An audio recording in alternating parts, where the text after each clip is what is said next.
First off, thank you all for attending this Excel training this morning. I have a list of topics that I'm planning on going over based on the feedback that I've received from you all. So thanks to everyone that emailed me with those requests. And I'd like to mention that although I've been using Excel for probably over 2 decades, and I consider myself pretty skilled with it, it's pretty much all self-taught, and I'm still learning new ways to do things. So you may have a question that I don't know how to solve off the top of my head, or I might come up with a solution that has extra steps and isn't the most efficient way to do that. But that said, I'm going to do my best today to answer all your questions during this training. And if I don't have an answer right now, I'll take a note and I'll get back to you with a solution after I've had a chance to do some more research. So I put together a document that lists the different topics that we're going to be covering in each step.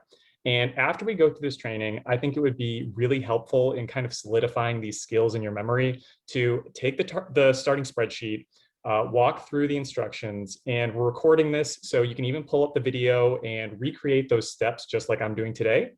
And if you haven't done some of these skills in Excel before, I think that you have to do them yourself to be able to remember them and be able to see instances where you can use them in your other day-to-day situations where it'd be helpful. So we'll go through these items. Some of these steps you may already know. Others might feel like there's a lot coming at you at once, and that's okay. So just watch what we're doing here, and afterwards sometime, again, preferably sooner than later, take this starting document that I'm going to send out to everyone and go through the steps on your own, and maybe going back and forth with that training video and try to commit these skills to your memory, okay? So I'm going to take a quick minute here to read the background that I wrote. We have 2 tables that are pulled from the internet. The one on the left is a list of popular fruit with their weight per serving in grams, the amount of vitamin C in each serving, as well as the amount of vitamin C per 100 grams. And then on the right, there is a similar list of fruit that has values that are yes, maybe, and no. And so this means that the plant or tree either grows well across the majority of Louisiana, this plant or tree grows well in only some parts of Louisiana, or only specific varieties do, and or this plant or tree generally does not grow well in Louisiana, respectively. Additionally, there's a column that states for each fruit if it is or is not a citrus fruit. So these data were pulled from the internet specifically for the purpose of this training and contain some level of subjectivity. So please keep that in mind if you spot any potential errors. Okay, so like it says, I was just able to find this data easily on the internet. They seem pretty accurate to me, but please do not come after me if it says that like mangoes can't grow well here and you've got one in your backyard. So with these tables, we're going to do a few simple analyses, like looking at which fruits in the tables have the highest vitamin C content and also grow in Louisiana, as well as which fruit can I eat the fewest of and still meet my daily recommendation for vitamin C intake. Okay, so let's get started. So step 1 here, the first topic is inserting multiple columns or rows at once. And our instructions say add 2 columns between food and serving. So that's columns A and B, and name them favorites and rank.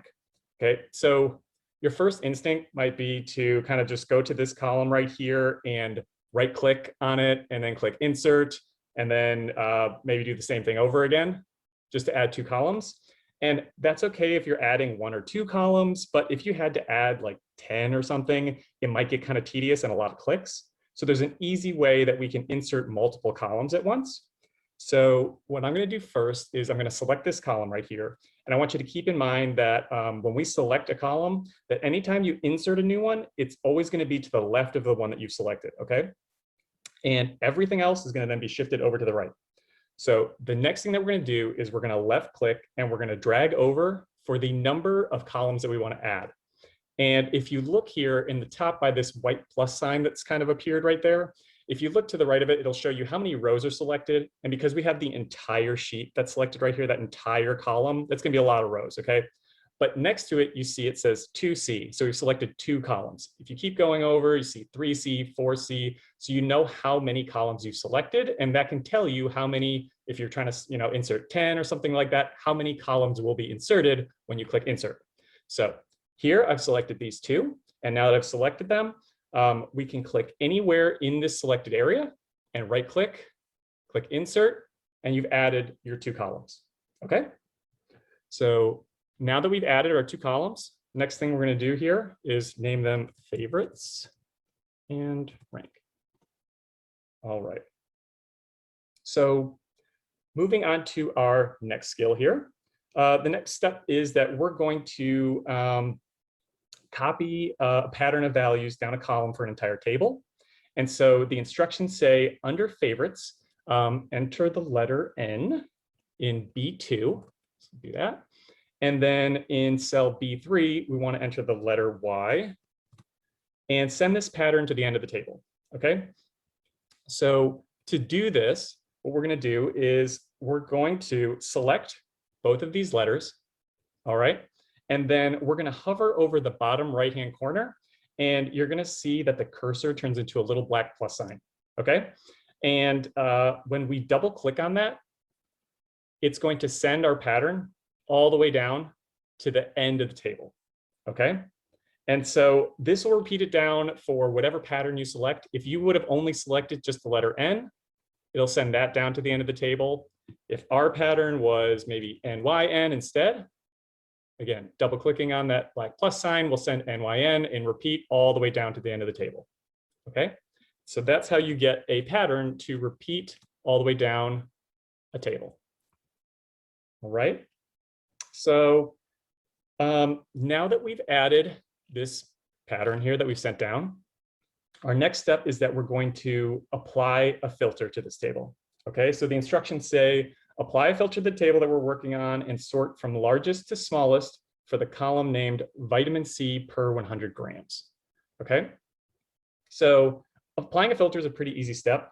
We've been working on this table here on the left, and even though we have a column that is totally blank, okay, underneath this header called rank, it's still all one table because it has this header connecting these two sides. Okay, so because of this, that means that you can either, to add your filter, you can either select the entire table that we have here, or you can just click on any one of the header cells.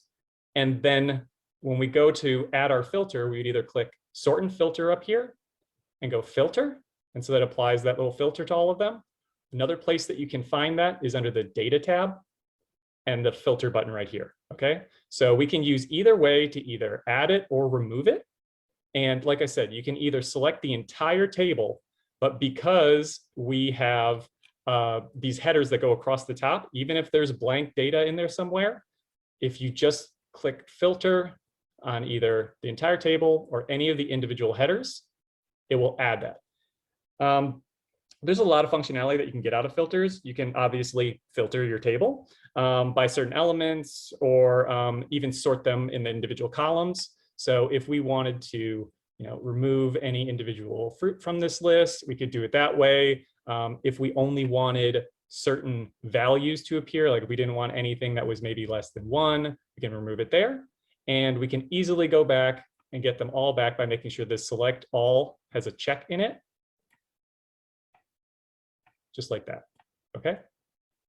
So our instructions asked us to sort from largest to smallest in the vitamin C per 100 grams. So that's this one right here. So I'm going to sort this from largest to smallest, and that's that step. All right. So in the fourth one, it says, okay, we're going to increment a set of values down the column for the entire table. This is similar to the pattern that we just did in step 2, but here we want the numbers to increase based on a certain pattern. Okay, so the instruction sheet says, go to the rank column and enter the value 1 for the food that has the highest vitamin C per 100 grams, and then enter a 2 in the rank column for the fruit that has the second highest vitamin C per 100 grams, and apply this series incrementing down by 1 to the end of the list. Okay. So similar to the pattern with letters, if you select both numbers and then go to this bottom right-hand corner and double click that black plus sign, it's going to assume that the pattern that you want is to continue as those same first 2 numbers, and it's going to increment by the same amount all the way down. So it's going to count up each cell by 1. Okay. So if you can do this with any simple kind of pattern, you can do by odd numbers. So if you had 1 and 3, and then again, we've got both of those selected, double click this black plus sign and increments by odd numbers, count up by 5s, any kind of a simple pattern that you would put in here, it can interpret it and then send it all the way down to the bottom of our list. Okay. So let's go back to what I had originally. So select both of these and send that all the way down to the bottom. Okay. So it looks like the next one is just a filler step, but it asks us to remove our filter. So we can just, again, either click on there, or we can go back to this home tab under the sort and filter option and unclick filter. Okay. So we have step 5 over here. Scroll down a little bit. Okay, so here we're going to go over cutting or copying a column or a row and inserting it somewhere else in the table. So our first step says select the entire rank column and right click and select cut. So to select an entire column, again, we're going to go up here. We see this little black down arrow that shows that you could select a column there. All right. And then we can either click here, we can click in the selected area. We want to right click somewhere and then click cut. Okay. You'll know that it's selected because those little dashed lines will move around the area that you've selected. And just like inserting a new column, it's going to drop into the left of the column that you select and then shift everything else over to the right. So our next step says that we need to insert the column between food and favorites. And so that's in between A and B. And so to do that, we're going to, again, right click anywhere in either the column right here or in this grayed in area, right click, and we want to do insert cut cells. Okay. And so now we've taken that column that was right over here and shifted it over into this space. And it, again, moves anything that was to, it inserts it to the left and moves anything over to the right. Okay. We could have done the same thing with copy. And so again, if we go back, so I just undid that. If we go back and we have selected this, we click copy. Okay, it does the same kind of little dashed lines going around, and then back over here to column B, do right click and then insert copied cells. And so this time we still have our original and we have our new copy right here. Okay, so we can do it either with cut or with copy. Again, select our column, cut here, insert cut cells. Okay. So that's how we do that step. Number 6 here. So next up, we'll be using the format painter. And so we're going to copy a cell's formatting and then apply it to another cell. And so the format painter is a really quick example of something that you may have seen before, but you might not necessarily have known how to use it. So I'm going to scroll over here so that we see our table on the right. Okay, so the example asks us to write quantity in cell H1 and then use the format painter to make the gray headers on this main table look blue like the table on the right. Okay, so I'm going to write quantity and then, okay, the first thing we do is we're going to select a cell that already looks like the color scheme that we want. So the next thing we do is we click over here. So I want it to look like this blue color scheme. And then up in the top left here, right next to the paste button, there is a little paintbrush, and that's the format painter. And so we'll click on that. And then finally, we'll select any of the cells that we want to change to match this new blue color. So I'm just left clicking and dragging all the way across to all of the headers at the top here. And so now, if you look, all of our headers have that same blue color as the table on the right. So there's another way that you can do it as well, where you can, so you would select your original that you want to make the new, that you want to match to a different area. So you select this blue header and you can double click on the format painter, and then any cell that you click afterwards will continue to be formatted like that until you uncheck that or press the escape key. Okay, so those are just a couple of ways that you could apply that. So let's go to number 7 here. Right. So next, we're going to lock a cell in a formula that we're using. So if you're not sure what I'm talking about, it may be a little bit easier for me to show it first and then explain it, as opposed to going into too much detail beforehand. But the nutrition background, I guess, for this step is that the recommended daily value for vitamin C for the average adult is 65 to 90 milligrams per day. So in this example, I'm just going to use 90 milligrams as our goal. And so in cell J1, I'm going to enter 90. Okay.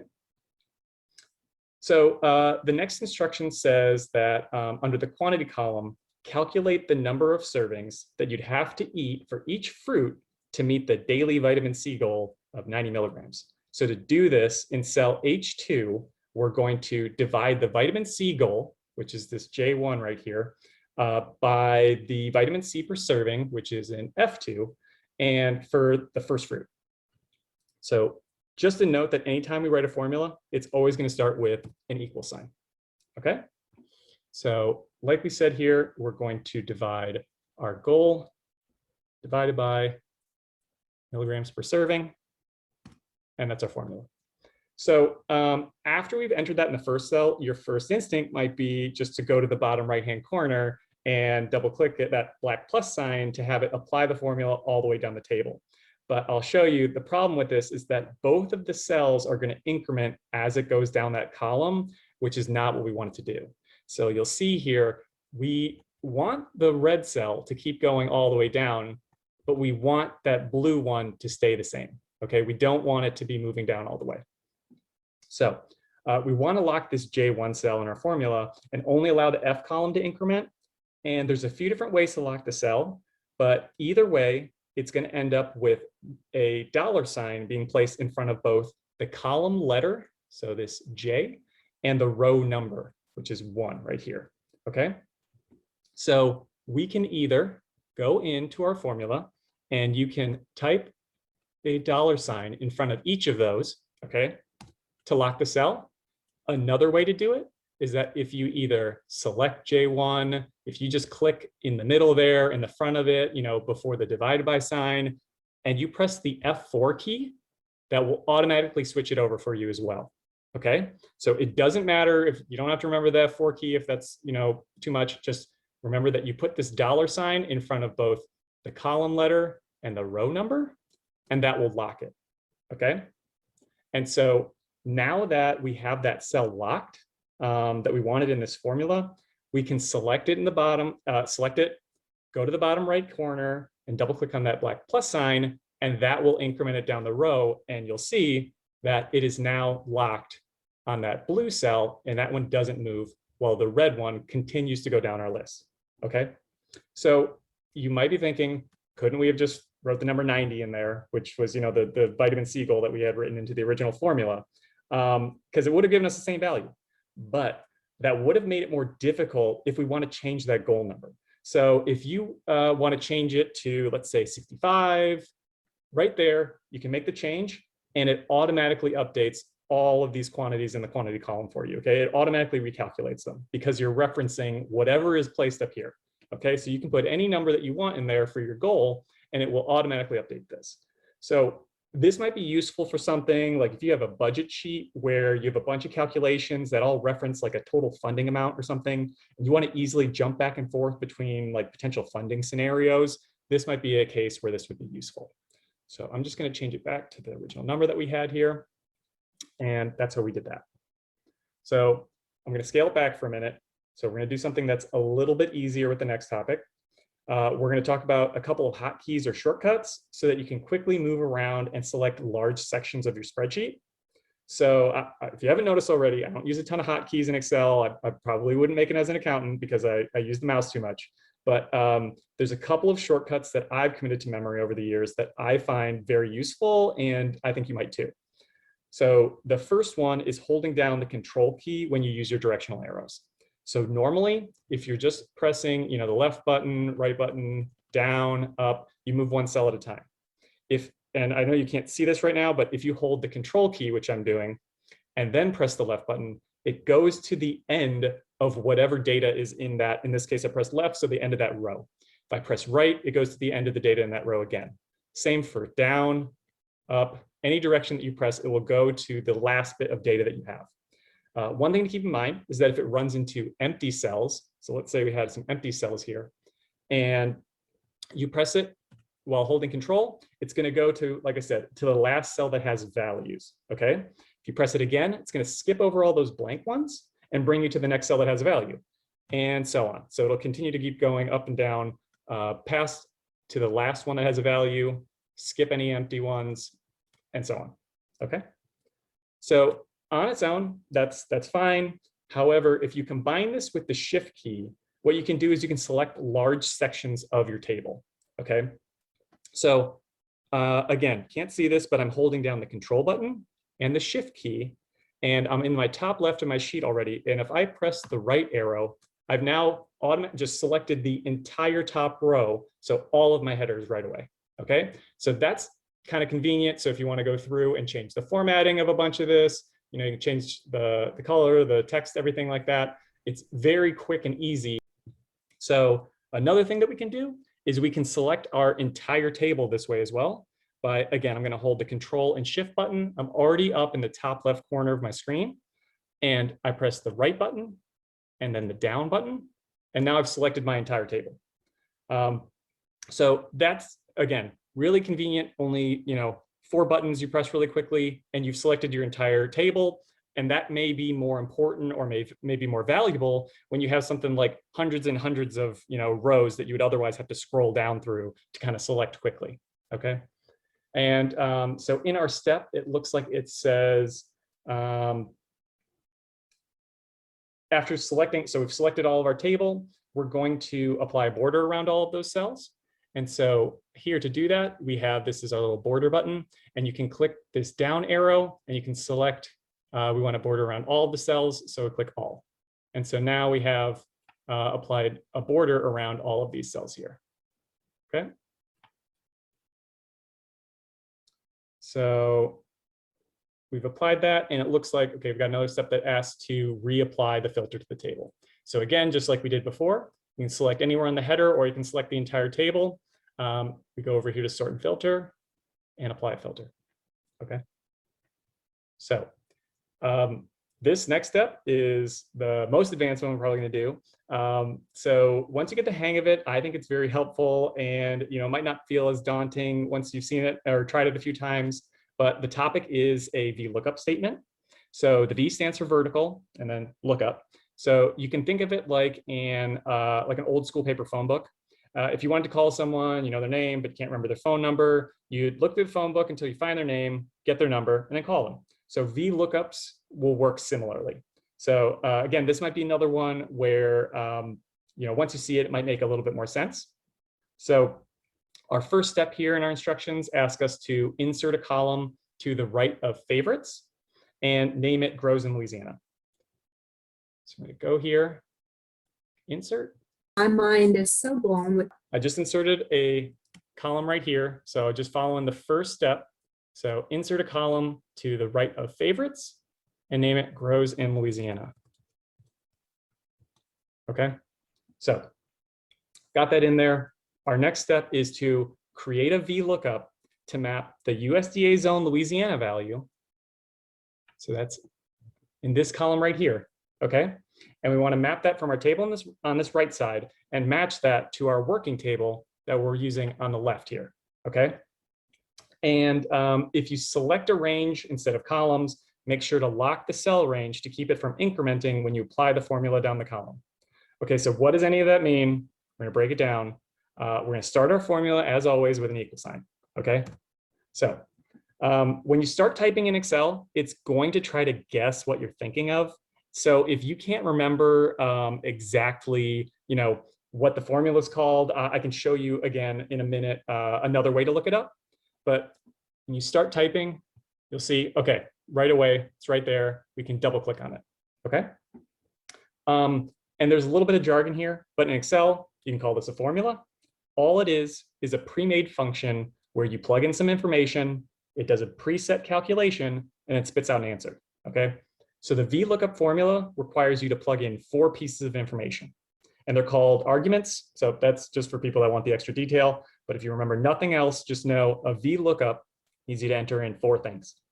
And the good thing is it reminds you what they are and even how to format them properly.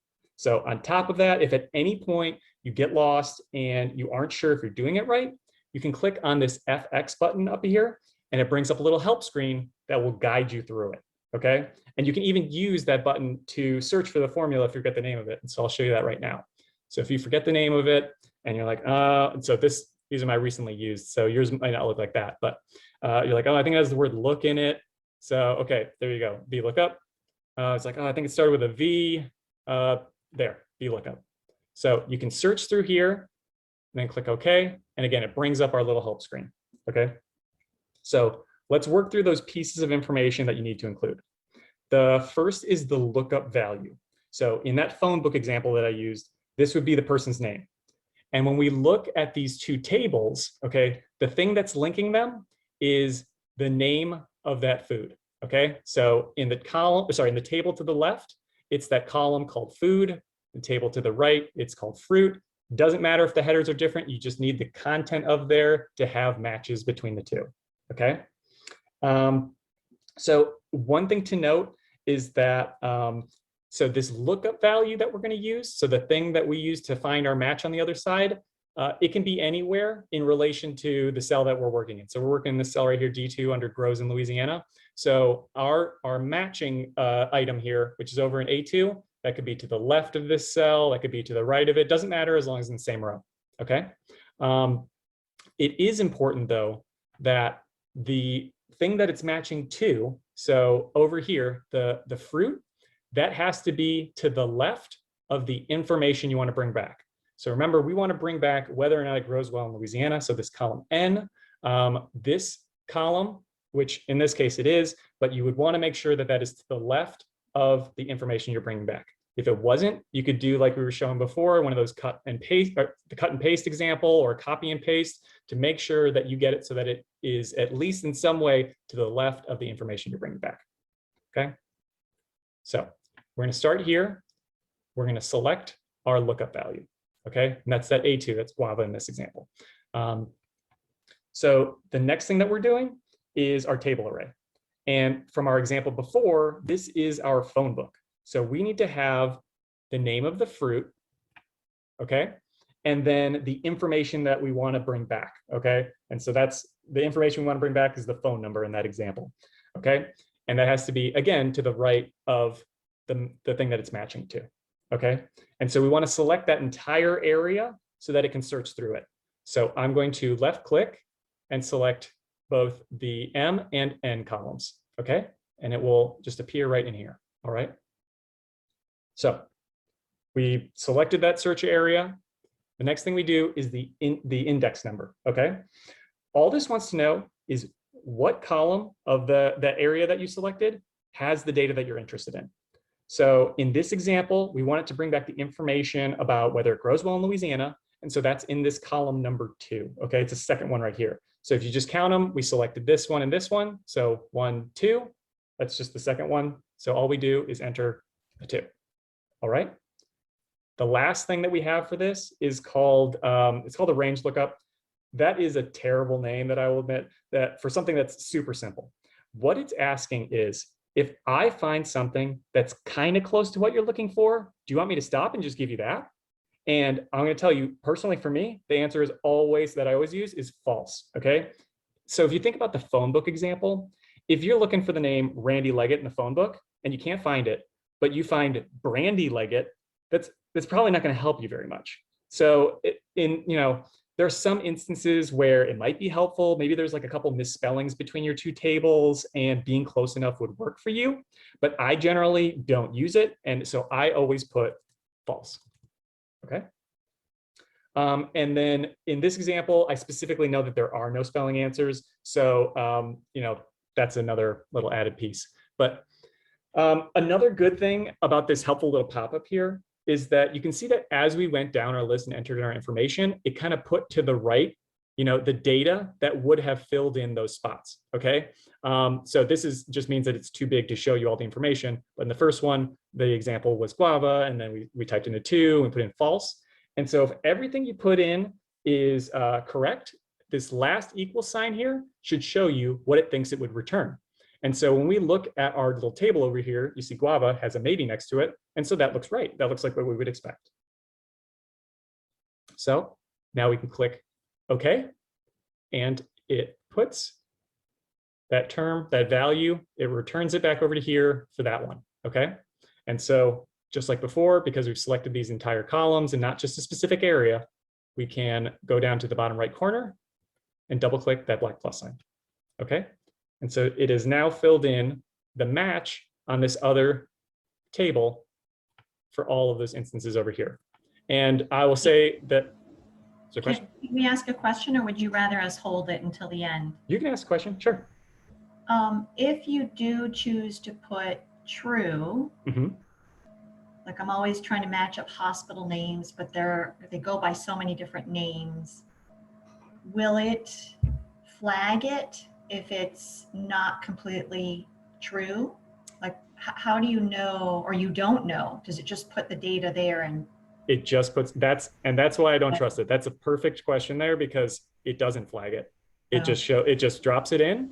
And so the other thing too is that if it doesn't find a match, so if I go over here and if I delete one of these, so it doesn't find a match, and then we go back over here and there we go. So if it doesn't find a match, it's going to say NA, okay? But it's not going to do anything special if it made, a guess as to something that was close enough. It's not going to indicate in any way that that one was not a perfect match or whatever. And so that's why I generally don't type true. The other way, you can either type true or leave it blank. I always like to define everything so it knows exactly, I don't, miss any steps or anything like that. I use false because unfortunately, I don't trust it always to be true. Thank you. No problem. Randy, can I ask another question real quick? Of course. Okay, so this VLOOKUP is specifically for comparing table to table, correct? It could be it could be a list. In this case, I happen to have tables, but they don't have to be as well defined as this. Okay, now if, let's say, this may be a little bit more advanced, but if you had like one sheet where you wanted to put all of the things that you were pulling from, and then maybe have different sheets for different things, you could do that thing where it connects to another sheet, right? Yes, you can connect across. Like looking at the same sheet. Yeah, okay, no, perfect example. You can definitely connect across different tabs. It can be across, in some instances, you can even do it across different files. The problem is that you have to have both of those files open at the same time for it to work. And then if you close one or the other, it's gonna, there's a strong chance that it will break that link. So in the instance of, like you having it on multiple tabs, that's totally normal. Do it all the time, and it works really well. Yes. So this can be applied to, it doesn't have to be in the same spreadsheet. You can link across tabs. And I have an example afterwards, like a real world example that I'll go into that is the case. Cool. Thank you. So, so the last thing I have here is that there's a lot of numbers on this table. Okay. It's hard to kind of look at it quickly and interpret anything from it necessarily. And so the next thing we're going to talk about is conditional formatting. And that allows us to add like bright colors and icons and things like that to help you interpret the information quickly. And if you've ever received data from me and there was a heat map on it, this is how I do it. So I'm going to maximize my Excel screen here so that you can see it better. But first, I'm going to read the instructions in this last step. So it says, apply a conditional format to the column quantity that highlights the values that are less than 2. And then after that, it says, filter by your favorites. So a yes in column C, and then those fruit that grow in Louisiana well. So yes in column D. So we're going to go ahead and maximize this. And so, okay, here we have our table. And we can select, again, our data in this quantity column.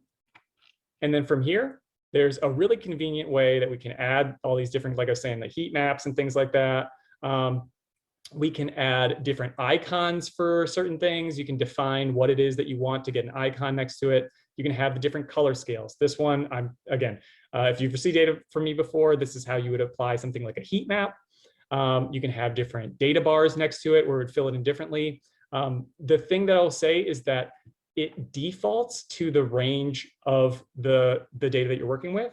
And you'll see that a lot of the data here are either pretty small numbers. So we have a lot of stuff that's like less than 5.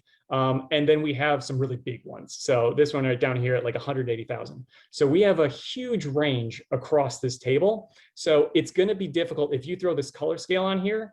The difference between, these numbers that are all less than 1, less than 5 is going to get washed out because this 180,000 number is kind of just wiping it out there. So because that's just such a huge number in comparison that it kind of makes this scale look kind of difficult to read.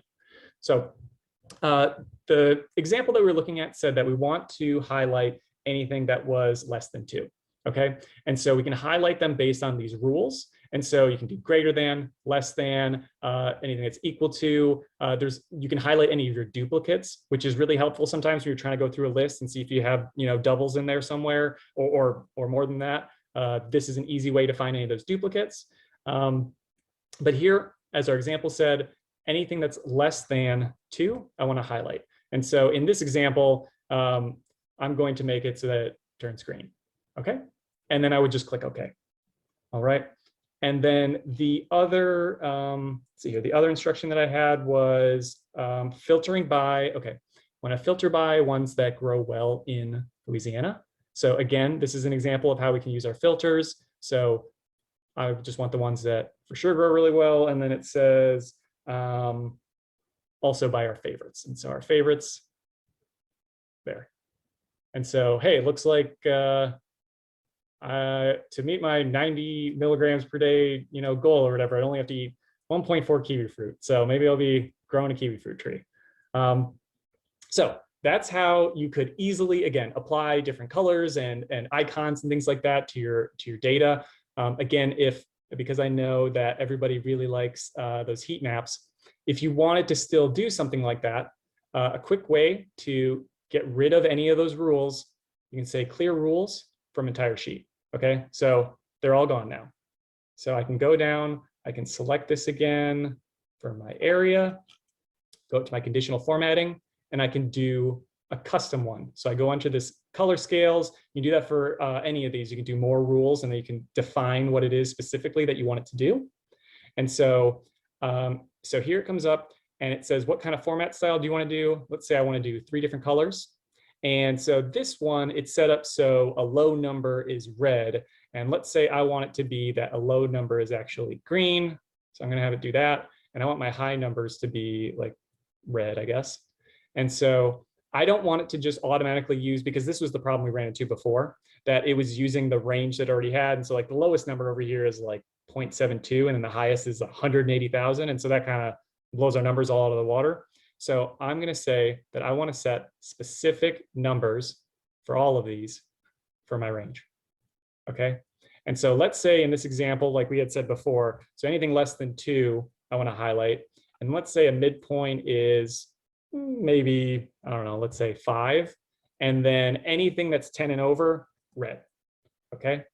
And so I've got my kind of different points where this kind of color scale will come into play. And then here, so I can now easily see, I've defined that range. And so anything that was over, that certain number that I just put in there turns red. And so I don't have to worry about it kind of scaling up to that 180,000, which again, in this example, it's just way bigger than any of the other numbers. Okay. So those were the kind of planned topics that I had for right here. I also have a like a practical example. Amanda had sent in a data set that I was going to bring up. But before I go into that, I wanted to check to see, does anybody have any questions specifically about the things that I've gone over now? So if there aren't any specific questions about any of the topics that I've gone over right now, I will bring up, so I have a de-identified data set that Amanda had sent to me, and she had asked for how to do kind of like what we had shown with that Vlookup, where you're going to match something from one tab and then have it come over onto another. Okay. And so also, Kara, this is the example that you had asked before, trying to move it between 2 different tabs. And that's something that we're going to do right here. So it looks like, so I've deleted any of the identifiers and kind of grayed out any of the space. So we don't really care about that necessarily for what the purposes that we're doing, but just know that the individual hospitals here have what looks like this is their kind of unique identifier here as a portal ID.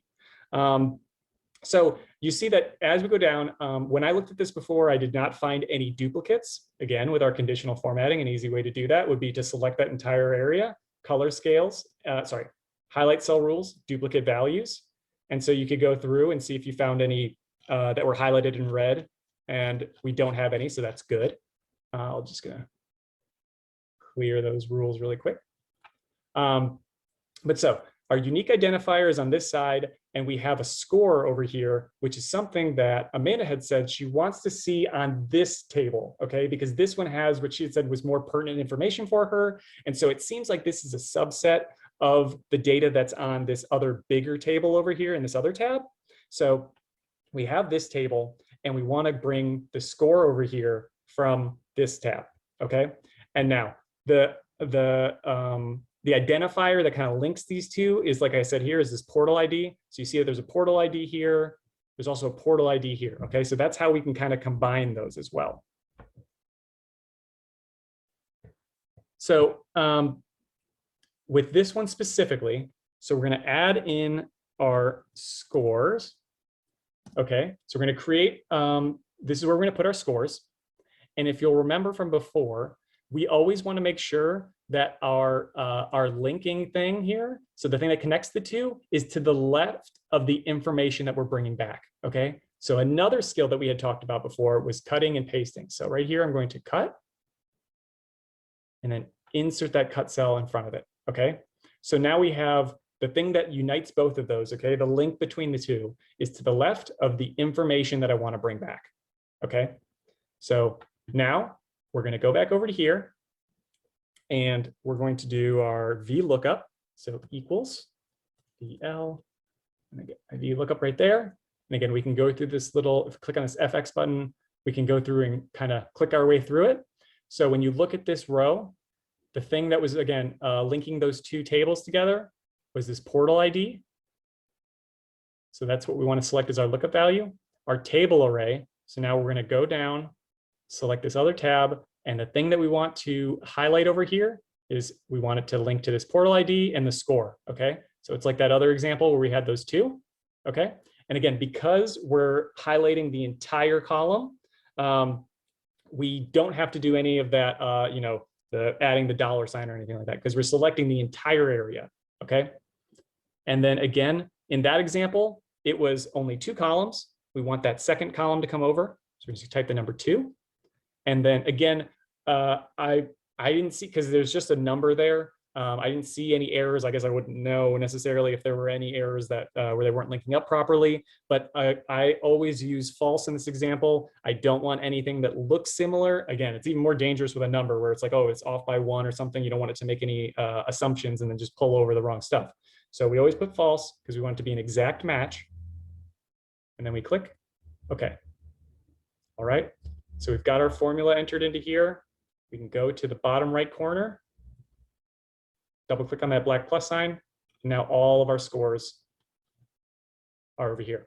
And you'll see that this is useful because, again, this is a subset of that data. So there are less items here than there are on that main one. And so we couldn't just, go down the list and copy and paste. We'd have to go through and line up and make sure they all, matched up together. So this 35891 is 63. That one's also the first in this list. But once you get further down, you'd start to see that, okay, they don't go in the same order. So this ensures that even though, they're out of a different order, there's slightly less than there were in the other list, that we get them matched up properly between our portal ID and our score.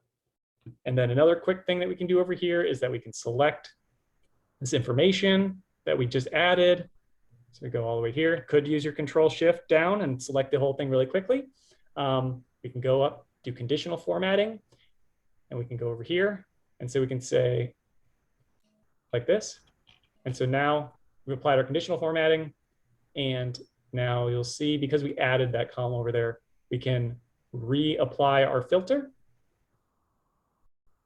And then we can sort it. So let's say we want to go largest to smallest. And so now you can see that we're sorted, largest to smallest. And we've got a nice scale right there. Okay. Randy, Yes. what if there are two identical portal IDs? Great Will question. it flag that or? It will not. It will pull the first one it sees. Oh, So won't add them. it will not. It will not add them. No. So another thing that you could do is that's where, and that's something that may be for, I guess, like another kind of training. But that's where something where like a pivot table might come into help, because it can then pull in multiple different portal IDs, and it can do some kind of a calculation with all of the results that you have with a value. Like if you have, multiple instances of score for the portal ID, you can have it so that it maybe adds them all up, maybe that it averages them. You can have it do all sorts of different kind of calculations with that group of values for it. And so that's a pivot table. And again, that's something that we might be able to go into at another point. I could show an example actually with our other data set. I have information in here that would make it so that we could do that. Okay, so I'll go ahead and I'll show you another example here with our original data set of how we could do kind of something similar. So I had this just in case. So in our original data set, you'll remember this is our main table. We have our table over here on the right. And so we have this column that just says, just very simply, citrus or not citrus, okay? So let's go ahead and we can add that into this table. So again, we'll match them up just so that I have that information. So I'm going to insert a new column. I call this one citrus, okay? And we're going to do that Vlookup statement again, okay, just like the grows in Louisiana one. So here, we've clicked on our FX button. We're going to use our lookup value. Again, it's going to be guava. For that first one, we're going to set our table array. So this time, instead of just the two, we're going to go all the way out to the third, okay?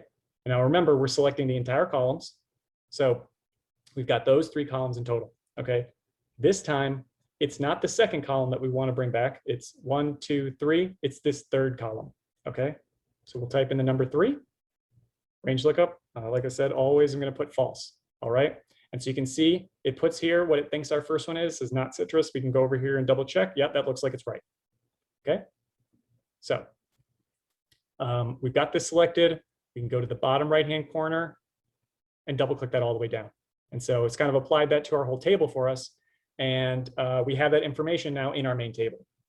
So we can go over here again to the top left and let's select all of our information. So again, I'm holding Control Shift. I pressed right and down. You could just, if you don't remember how to do that, you can just select the entire table like this. I'm going to go Insert, Pivot Table.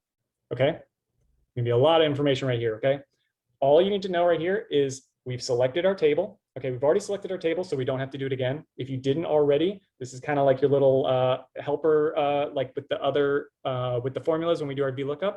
This is just going to help you through it. So we've already selected our table, so we don't have to do it again. So that's fine. And it's just saying, do you want to put it somewhere on this existing tab, or do you want to put in a new one? So we're going to say new worksheet. Okay. So it puts it in this new tab here for us. So this is just a very simple example. You'll see here, you can filter your information by any kind of any of these variables here. So you'll see these variables are the headers from our other table. Okay. So all these headers have the potential to go in any of these 4 boxes. Okay. And so we can easily drag or drop them in there. Okay. I want you to remember that. So the filters, anything you put in the filter one, you can easily, again, filter. So maybe if you only wanted to see a certain value or a certain group or something like that, like if we only wanted the ones that grow in Louisiana, we could put it in here, and then it will, again, it'll in real time, it'll change what's to the left of you over here every time you do something like that. And so we get a little drop down arrow here, and then we could click, okay, I only want the ones that do. It says select multiple items. If you want to say, I want the ones that for sure grow really well here, and then the ones that are maybe, I can have both of those different groups, whatever, okay? So you're allowed to use filters with this, but for this example, so I know that, so I would like to see a list of my food, okay? So, and I want to see in this example, let's see for citrus versus not citrus. Let's see what the average vitamin C per 100 grams is, okay? So I have that citrus label right here, and that's what's grouping those two different groups, either citrus or not. So I can put that under rows.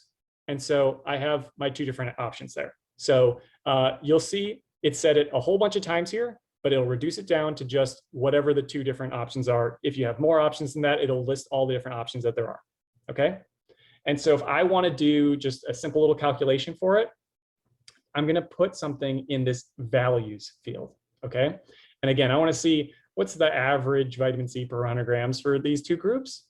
I will drag this over to here, okay? And right now, the default thing it decided to do was sum, okay? So it's adding them up. So that's not really helpful for me. I want to know what's the average, okay?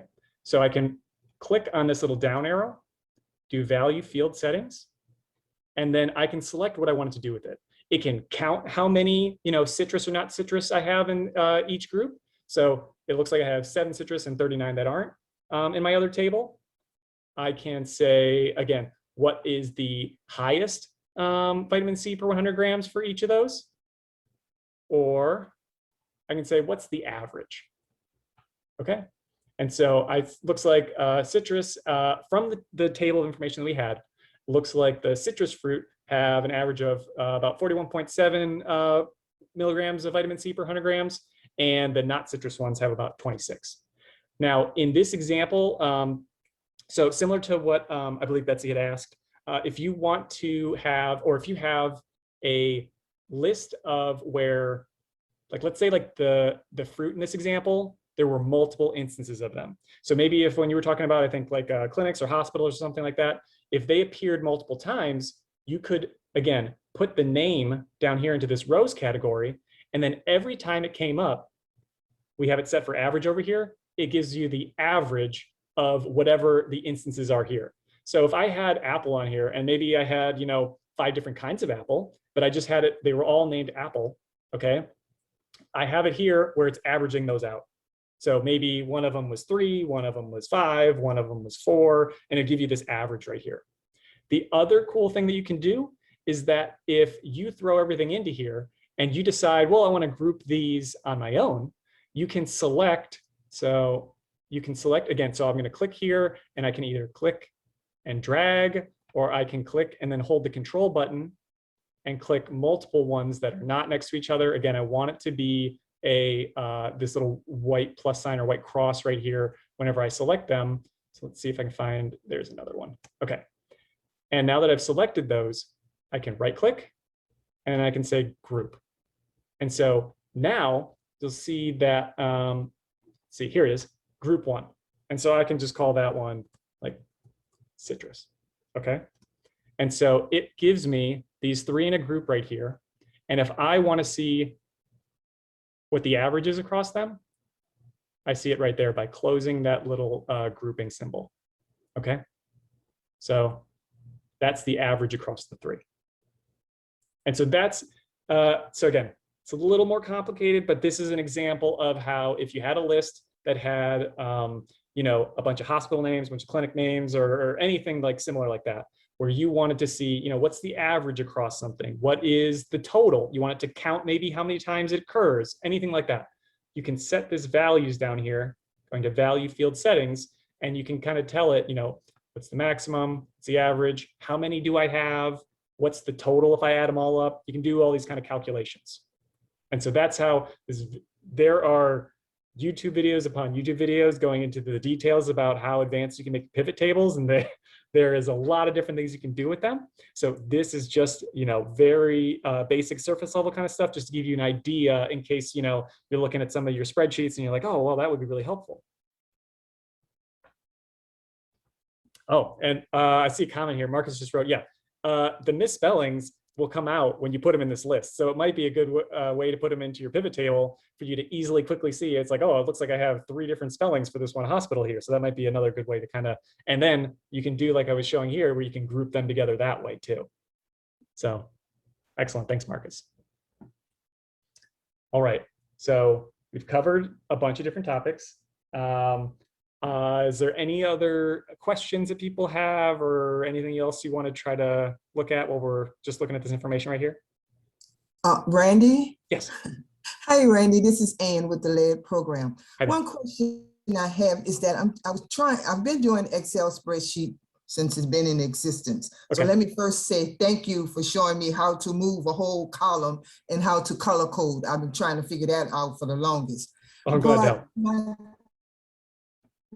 The thing is that I run into, I have all of the patients and clients that I see, and I do a spreadsheet. Is there a way that I can set it up just to do a running total? So when I put the total of cases I received in a week, it would just automatically give me that total amount. I'm sorry I didn't. I kept forgetting to send you a sample of the spreadsheet, and I apologize. No worries, no worries. Okay, so I think an example that we could do here would be something like, so let's say you have like a table and you keep adding, things to the end of your table, or you have a new spreadsheet maybe that you use every month or something like that. You can easily have it so that if you keep adding, so if we were adding new fruits here, so fruit A, fruit B, don't worry about that, extra information there. But we can kind of go up here, and I think another thing that we could do is do a count. So you can have that where we type in that formula up there, and then we kind of select our range. And so right here, let me see if this one will work. So we could select the entire row, or sorry, entire column.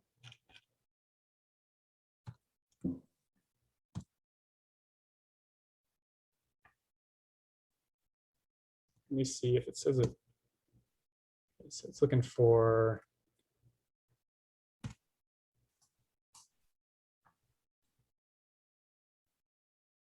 Got it. So it looks like count A. So any of the ones that aren't blank. So we'll go over here, select this row, and I'll have to see if it includes the row header, but it's a 49. So that does include the row header. So we would subtract 1 just because we have headers up here that aren't actually information, and we selected the entire row. You do that, -1. Okay, this is a little bit more advanced, so I understand if you might need some more background here. But so what I did was I wanted it to count absolutely everything that was in this column, okay? And so you could continue adding new fruits to this list.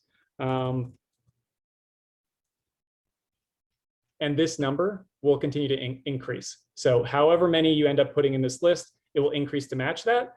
And you'll just see that because we have a header up here, this isn't like, in your instance, it's not a client. In our specific example here, it's not a specific fruit, it's just the header. So we don't want to include that one. So I'm subtracting 1 from our total every time because I don't want it to include that header. So you could continue going down this list, and anytime you would add a new fruit onto the list, it would then add up over here in this value. So Randy, this is Nora. When it said count A, was it because you chose column A, or is that something different? That's just the name. So like Vlookup or anything else, any other formula, that's just the name of the formula. And so I couldn't remember off the top of my head. So count, you can see here when you kind of hover over it, it'll tell you what it is doing. So this will only count the cells that have numbers in them. And so I actually want count A, any of them that aren't empty. So that's what I actually want. So that formula is called count A, or that function is called count A. And so when I double click on that, that's why it's A. So it doesn't have anything to do with the column it's in. I could have done that for column D, column B, any of these other columns. It will give you the total of cells in that range that you select that are not blank. It's a good question. Randy, Yes. is it possible to flip the rows and columns. So if I wanted food, rank, and favorites listed vertically Mhm. and the fruits horizontally, is there a quick way to flip the data? That sounds like a pivot table. So, so over here, there is, so if it were something where you just wanted, let's see here. So if I go select these, so I've selected all that information. I'm going to copy it. Okay. And I'll just scroll down to an empty spot over here. I click on an open area, right click, and transpose. Okay. So that will do just what you're saying. It's a simple way to do that. In this example, it does exactly that, but you know, I don't know what you're using it for, so that might be like the answer, and that's all you need to do. But if that's it, that's how you do it. You can just transpose it. That'll just turn it sideways. Yeah, all you did was you right-clicked and So it yeah, so transposed came up. yes. So we copy it, or you can cut it, just like we were talking about before with, you know, inserting columns or rows next to each other. So I've selected it and I clicked copy, and I just scroll down to an empty space, and then I right clicked, and then right here, this is the transpose button. Okay. And so that'll turn it sideways for you. So another way to do that is also with pivot tables. You can, we can go back to our pivot table over here, where if we want this value here, and we wanted the food to come across as our columns, you see, so we have this right across here with our total vitamin C. We don't have multiple ones, so it's saying it's an average, but it doesn't really matter. And so this does a similar thing too. Thank you. Sure, no problem.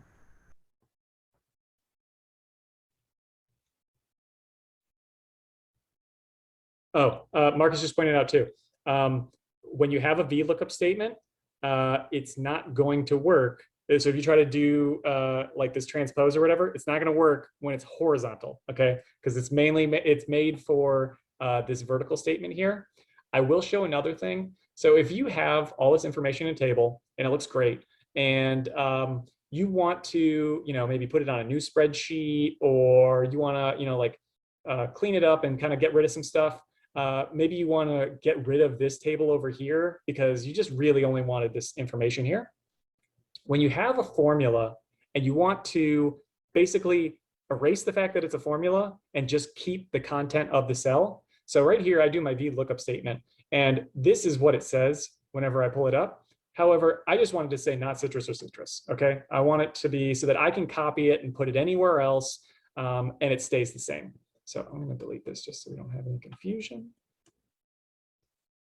Oh, to delete a row, you right click over here and you click delete. So that's how you would do that, just in case. I think I accidentally deleted one of my cells over here. Got it. Another thing you can do, just clear it by clicking the delete button. Okay, so if I only wanted to say whatever it is in here, I don't want to see the formula anymore, you can copy it, and then without going anywhere else, okay, I want to paste on top of it just the values, okay? I don't want the formulas to be on there anymore. I just want to see the values. So you can right click, and then you can select values here. The other way you can do it is up here with this paste button. You can find values, okay? So I just want to replace it with the values itself, okay? So if I click that, now when I go through the sheet, I only see the values. The formula is gone, it's just a value. So that way, if you were doing like the transpose, where you kind of turn it sideways, or you do any other things where you're maybe copying and pasting it to a new spreadsheet, or if you want to paste it into like a Word document or something, sometimes it gets, you know, a little messed up when you paste it into other Microsoft products. It's best to copy it. So like I said here, so you just select this whole area.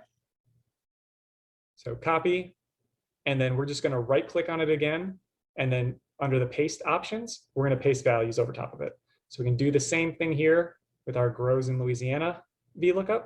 So I've selected everything, right click, copy, right click, paste values. Okay. So now I only see the values here. The formula's gone. So I can, copy and paste it to wherever I want in other spreadsheets or other documents, and it's not going to get all kind of mangled up. Okay. Are there any other questions people have while I have these sheets open? And if you have a specific example that you try to do something like this with a spreadsheet that you may be working with, and you get stuck or run into any issues, you can always send me an email and let me know if you have any questions, and we can kind of work through that for you.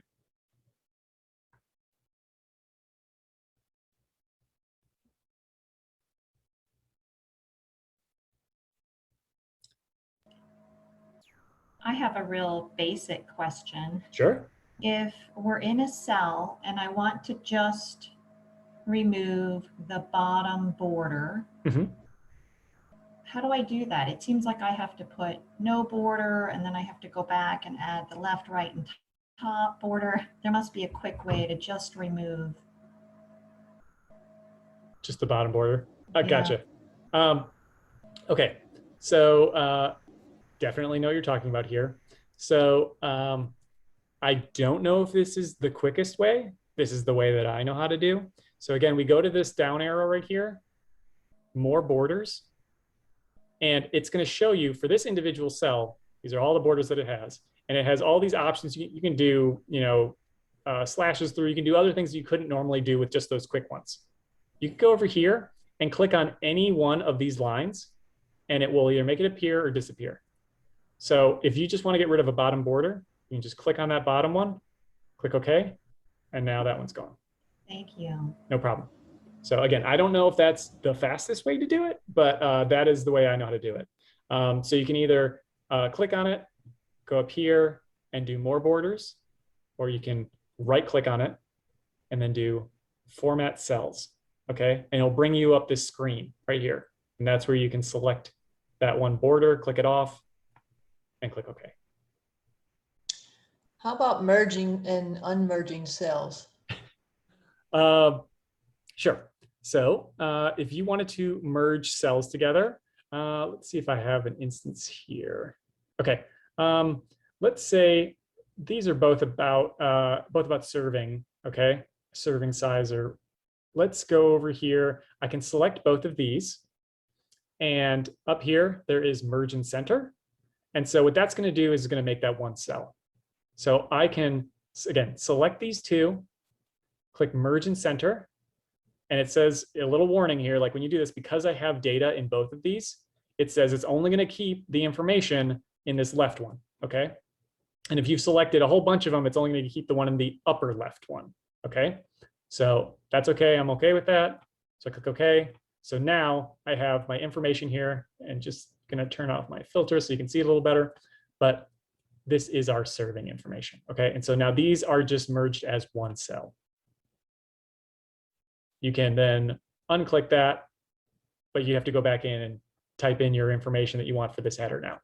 And then keep in mind, if this stays blank, it might not be a unified table anymore. Okay. Sometimes it does, sometimes it doesn't. So you want to make sure that you have a header in there. So it kept it this time, but not always. Like if this information weren't here and this information was blank as well, even though there's like the same color across the top, this like blue banner, doesn't necessarily mean they'd stay linked. So I always like to try to keep header information in there, just so that I make sure that my tables stay as one solid table.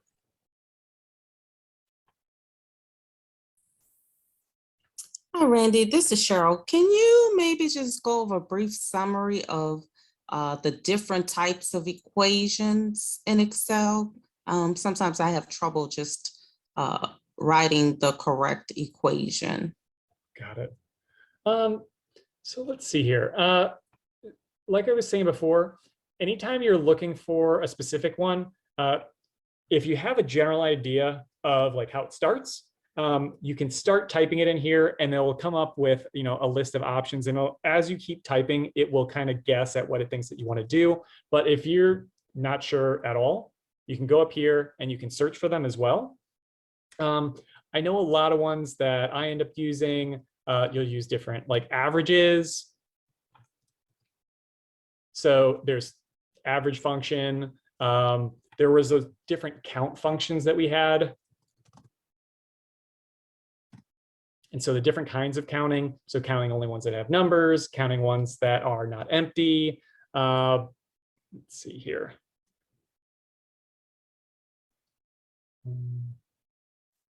We had our Vlookups, which I just talked about.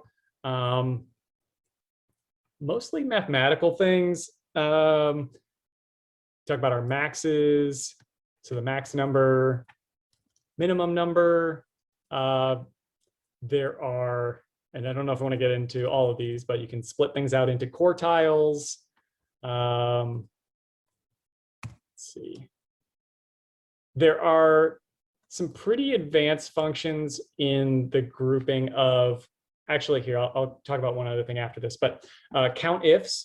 And so I don't know that we have time to get into necessarily Countif statements, but what it would do is that you can set in multiple criteria for, I want to count, this cell if it's maybe greater than 5, but less than 15, and it's also, I colored it yellow because it's like I highlighted it for some reason. So you can have it so that you have multiple reasons why it would count it, and it would count, in that range, anything that falls into that grouping. So I think our if statement is probably one of the biggest things here. Okay, and so this one contains 3 different things.